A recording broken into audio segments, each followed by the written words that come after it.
Today's recap is Cult of Chucky.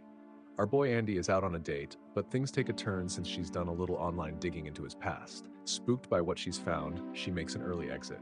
Back at home, Andy opens a safe to reveal the decapitated, yet still very much alive, head of Chucky. Despite his dire situation, the killer doll tries to get a cheeky nibble in, which prompts Andy to bring out the blowtorch for some good old playtime, where he starts torturing his longtime nemesis.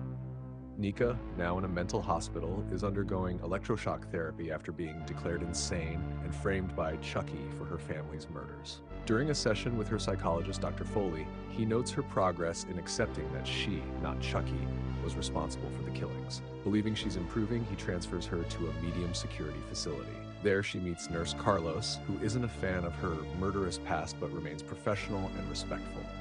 After a brief moment between them, he leaves her a pack of gum. At the new facility, we meet Nica's fellow inmates. There's Angela, who suffers from schizophrenia, and Michael, with whom Nica exchanges a piece of gum for a cigarette. The two get freaky in a staircase before heading to group therapy. Here we're introduced to Claire, who struggles with anger issues and pyromania, and Madeline, who tragically took her child's life.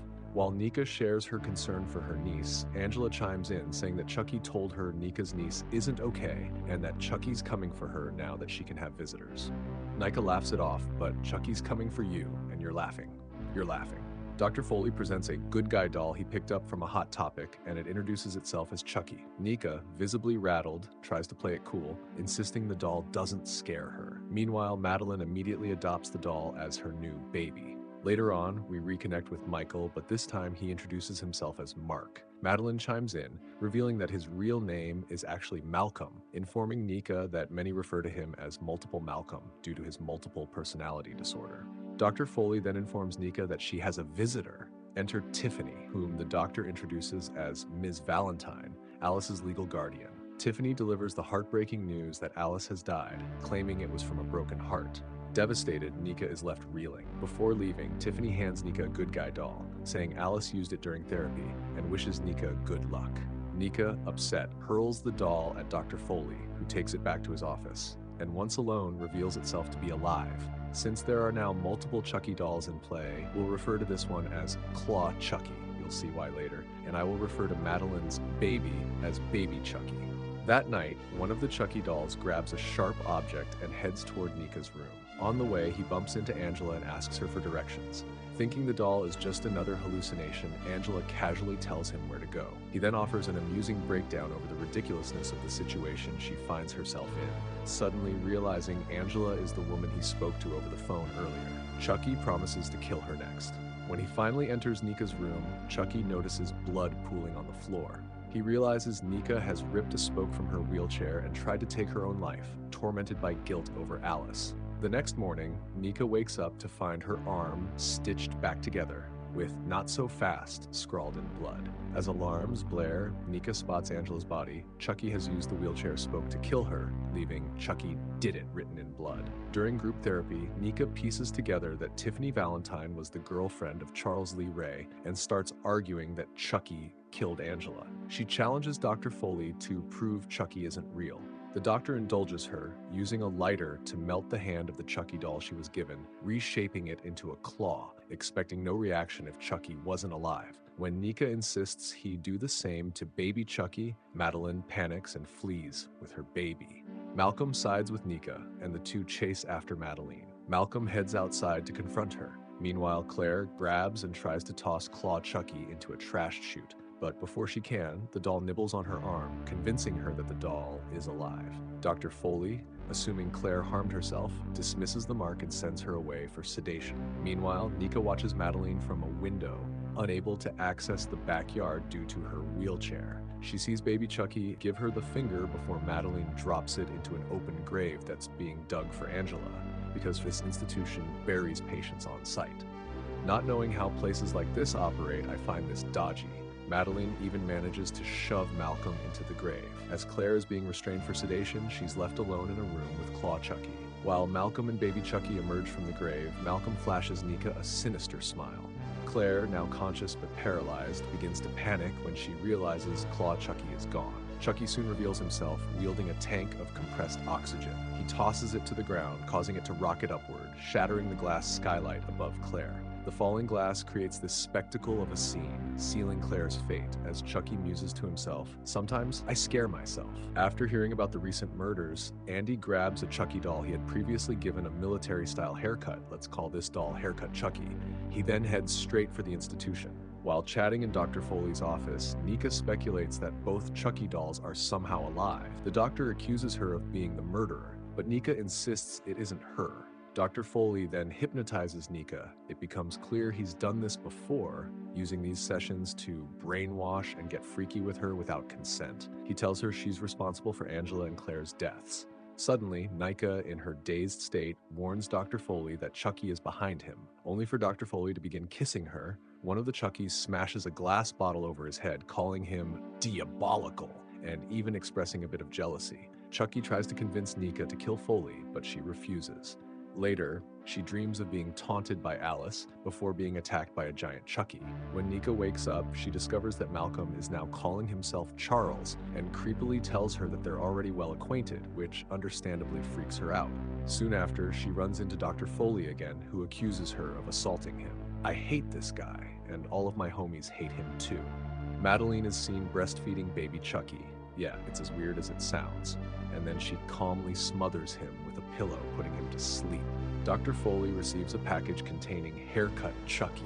Shortly after, Andy arrives at the institution and, desperate to be admitted, throws a cheeky punch at a security guard's head, landing himself in a padded cell. Meanwhile, baby Chucky, having risen from his grave, has made his way to Madeline's room. She willingly allows him to take her life before he removes her tongue and stages it as a suicide. Dr. Foley returns to his office to find Nica strapped into a straitjacket, having been drugged and moved there by Claw Chucky. The doctor informs Nica that he plans to pin the murders on her and write a book about them. He then puts Nica in high heels because he has a thing for feet, I guess, and begins getting freaky with her. However, he is soon knocked out by Chucky, who is conflicted about whether to kill Dr. Foley or admire and take notes of his twisted nature. To Nica's shock, baby Chucky enters the room and begins a voodoo chant that wakes up Haircut Chucky. Claw Chucky reveals that he has learned a new spell that allows him to split his soul among multiple bodies. He explains that he had successfully possessed Alice and went on a killing spree in her body, but was forced back into doll bodies after one of Alice's victims fought back and killed her. The trio of Chucky dolls then teams up to kill Carlos, who stumbles upon this bizarre scene. Haircut Chucky is assigned to take out Andy, baby Chucky guards the door, and Claw Chucky focuses on Nica. Meanwhile, a security guard notices a car by the front gate and, upon investigating, finds a doll Tiffany used to inhabit in the back seat. Before he can react, Tiffany the human peers behind him and slits his throat. She then licks her weapon, which is gross and unhygienic. Claw Chucky successfully possesses Nica, and in doing so is able to walk again because voodoo magic. The hybrid of Nica and Chucky, whom I'll call Chica, approaches Dr. Foley as he regains consciousness. With a chilling declaration, "This is for Nica," Chica stomps on his head with her high heels, an act that seems to satisfy Dr. Foley's twisted fetish, judging by the look of grim pleasure on his face. Chica then encounters Malcolm, who is still pretending to be Charles. Malcolm tries to claim credit for killing a nurse, but Chica exposes him as a fraud, where it is revealed that Malcolm was never possessed. Baby Chucky takes the opportunity to drill Malcolm right in the head. Meanwhile, Haircut Chucky, after finding Andy, tries to kill him, but is ultimately defeated. Andy tears open the doll's stomach to retrieve the hidden gun and declares, "This is the end, fucker!" before firing a shot into Haircut Chucky's "Yay goes," then standing up to shoot him several more times, ending with a shot to the head, then delivering a few stomps for good measure. Andy then turns to see Chica in the doorway. Chica taunts him, doubting that Andy has the courage to kill the girl. Andy proves Chica wrong when he attempts to shoot her, but he's out of bullets. Chica closes the door, which locks automatically, trapping Andy in the padded cell. Chica makes her way out of the institute, with baby Chucky staying behind. Chica approaches Tiffany's car, and the two, or is it three, sharing a passionate kiss. Noticing the dead guard nearby, Chica comments, "Some things never change." Tiffany then expresses how much she misses Alice, prompting the couple to burst into laughter. The Tiffany doll in the back even begins to join in. They all drive off into the night. In a post-credit scene, a car's headlights shine over Andy's house before someone approaches the glass door as it opens. Scar Chucky looks over and exclaims, "Kyle!" Kyle responds, "Andy sent me. We're gonna have some fun." And that's Cult of Chucky. First of all, I want to thank all the new subscribers. I really do appreciate it. And thank you all for anyone that has watched the video and made it to this point. Please consider leaving a like as it really helps this channel out. Also consider subscribing as I post recaps on a regular basis. What was your favorite part of this movie? Leave a comment and let me know. I do have a list of movies I plan on recapping. However, please feel free to leave your suggestions down in the comments also. This video's word of the day is taradiddle, which means pretentious nonsense or a little lie. Thanks again for watching, and until next time, bye-bye.